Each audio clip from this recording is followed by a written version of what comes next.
বিশ্বাস করবো না, রুমে থাকি ম্যানেজারকে আসেন যে কটা করা হয়েছে ঘরের কল করে খালি করে আমাদের টাকা একদম তুমি বুঝতে পারো না। বাচ্চা আছে ওদের সাথে, বাচ্চা আছে বাইরে থেকে সৃষ্টি করতে ওরা আমাদেরকে পর্যন্ত বলছে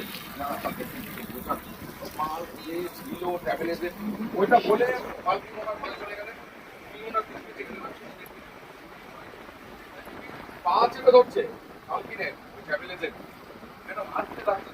তাহলে আমাদের বিজনেস তো যাবেই এটা তো হাই কোথায় আর আমাদের শাস্তিও কিন্তু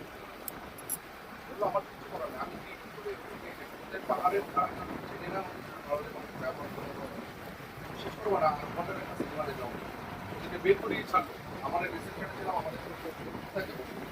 আপনি বাসের মধ্যে আমি ওদের ম্যানেজার কাজ কাজ করবে বিচার করছে আমার লোক আর দোকানে